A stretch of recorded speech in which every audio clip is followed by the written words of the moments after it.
अस्सलाम वालेकुम, कैसे हैं आप सब लोग। उम्मीद है ठीक होंगे। मैं भी अल्हम्दुलिल्लाह ठीक हूँ। आज की वीडियो में हम डिस्कस करेंगे कि क्या आपको यूके पढ़ने आना चाहिए या नहीं आना चाहिए।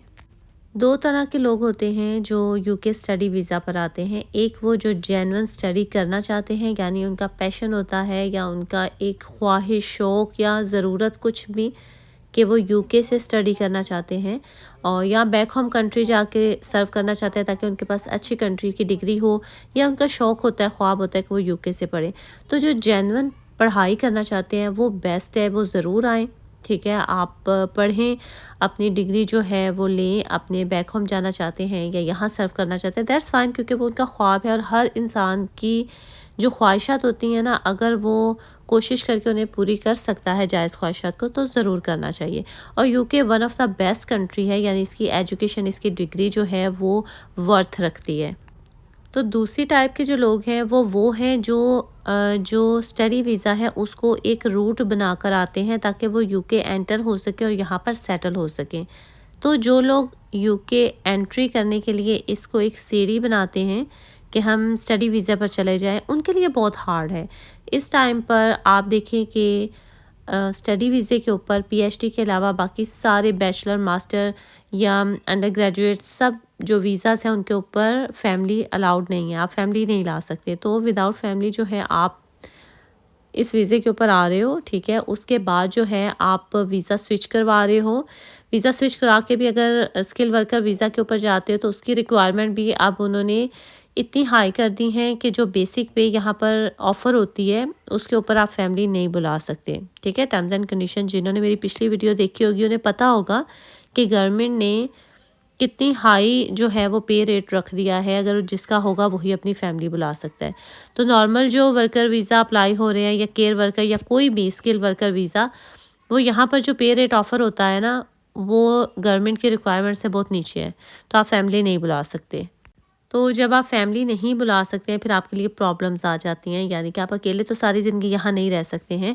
और अगर डिग्री की बात की जाए तो बैचलर, वो लोग जो इसको रूट बनाकर सेटल होने के लिए यूके आना चाहते हैं, उनके लिए बैचलर की डिग्री पर आना बेकार है, क्योंकि 4 साल आपने पैसे देने हैं, फ़ीसें देनी है आपने 4 साल, और फिर कहीं जाकर आप नेक्स्ट किसी वीज़ा पर जाएंगे और 4 सालों में आपने इतनी फ़ीसें दे देनी है, यानी 10 to 15,000 तो आपकी यूनी की फ़ी होगी, प्लस एवरी ईयर की जो एनएचएस की फ़ीस है वो 1000 प्लस है, यानी टोटल 4 ईयर की 4000 समथिंग आपने एनएचएस की फ़ीस ही दे देनी है, प्लस आपकी यूनिवर्सिटी की फ़ीसें हैं, आपकी अकोमोडेशन है, और सिर्फ आपको 20 आवर्स अलाउ हैं।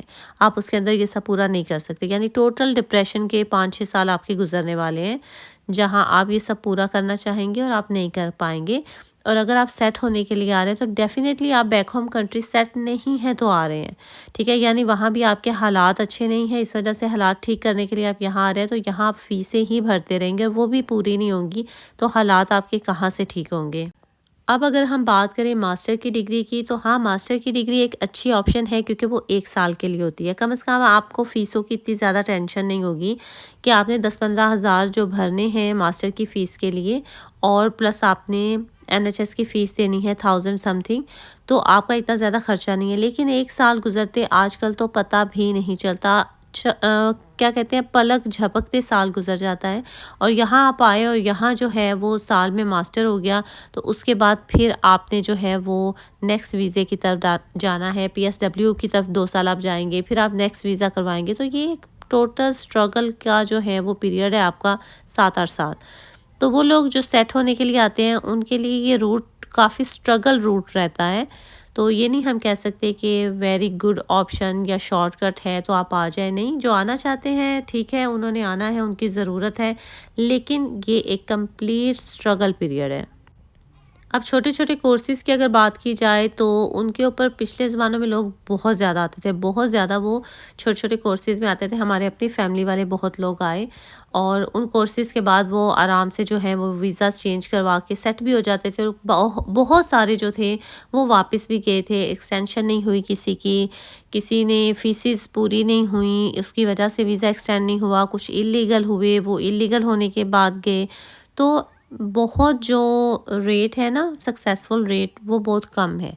यानी कि आप आए हो वीज़ा के ऊपर, स्टडी वीज़ा के ऊपर, और आगे आप अपने रूट को लेके चल रहे हो, तो ये बड़े ही मेहनत वाला काम है, और जो इस मेहनत से गुजरता है वही कंप्लीट पहुंच सकता है। अदरवाइज़ अगर आपने बीच में हिम्मत हार दी तो बस या तो आपने इलीगल हो जाना है क्योंकि आपके पास पैसे नहीं है फ़ीसें भरने के लिए, और या फिर आपने वापस चले जाना है। ठीक है, तो ये एक कंप्लीट आपकी जर्नी है जो मुश्किलात से भरी हुई है।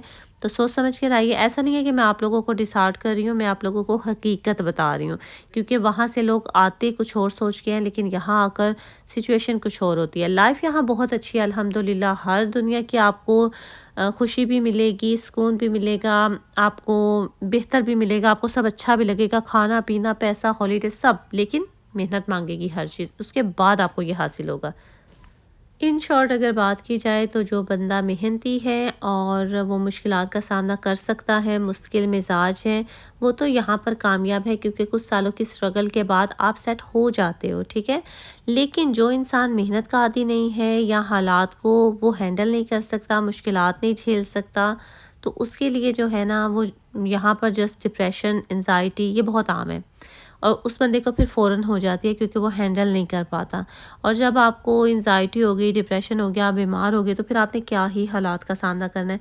इन कंट्रीज़ में इस बात में कोई शक नहीं है कि स्पेशली एशियंस में डिप्रेशन और एंजाइटी का रेट बहुत ज़्यादा बढ़ गया, इसी वजह से कि वो आते कुछ और सोच के हैं, और यहाँ आकर इतनी मेहनत के बाद भी वो हैंड टू माउथ ही रहते हैं, तो वो परेशान हो जाते हैं और फिर बीमारियों का शिकार हो जाते हैं। शॉर्ट टिप्स अगर मैं आपको दूं तो मैं आपको बताऊं कि आप अगर स्टडी वीज़ा पर आ रहे हैं तो प्लीज़ अपनी पूरी फीसेस पहले साल की जो हैं वो पे करके आएँ। ठीक है, या लेकर आएँ, आपके पास होनी चाहिए। पहले 1 साल का आपके पास पूरा अकोमोडेशन का और खाने पीने का हर चीज़ का आपके पास खर्चा पानी होना चाहिए। फिर आपके कम से कम ज़हन में ये चीज़ होती है कि आपके पास हर चीज़ है, पेड है आपके पास। फिर आपको कुछ महीनों में जॉब मिलती है, फिर जो जॉब मिलती है उससे 20 आवर अलाउ होते हैं, आप कमाना शुरू करते हैं।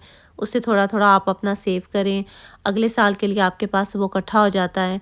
तो एडवांस में थोड़े पैसे होते हैं बंदे के पास, तो बंदा रिलैक्स रहता है। लेकिन जब आपके हाथ में पैसे नहीं होते ना, क्योंकि ये पाकिस्तान नहीं है, यहाँ रुपए में चीज़ें नहीं आती, यहाँ पाउंड्स में आती हैं। ठीक है, और जैसे पाउंड यहाँ कमाए जाते हैं वैसे ही पाउंड यहाँ खर्च भी हो जाते हैं। सबसे ज़्यादा पैसे तो आपकी अकोमोडेशन पे लगते हैं, और आपने रहना है, किराया तो आपने देना ही देना है। आप एक दिन किराया नहीं दोगे, आपको निकाल बाहर करेंगे। तो बेटर है कि अपने जो पाकिस्तान में अखराजात हैं ना, जो बताए जाते हैं, जो हम स्टेटमेंट शो करते हैं, मैं तकरीबन हर अपने वीडियो में ये चीज़ें एक्सप्लेन करती हूँ कि जो हम स्टेटमेंट शो करते हैं वो साथ ले आया करें। ठीक है, क्योंकि उन्होंने इसीलिए कहा है कि आप शो करें कि आप क्या अफोर्ड कर सकते हैं, तो लोग वो पीछे छोड़ आते हैं और यहाँ आके फिर परेशान होते हैं। चलें जी, अपना ख्याल रखिएगा, दुआ में याद रखिएगा, और मुझे कमेंट बॉक्स में ज़रूर बताइएगा कि जो यहाँ पर आ चुके हैं या आने वाले हैं, उनको किस किस तरह की मुश्किलात का सामना है, या वो सोचते हैं ये मुश्किलात हो सकती हैं। तो मैं आपके लिए उन पर वीडियो ज़रूर बनाऊँगी। टेक केयर, अल्लाह हाफिज़।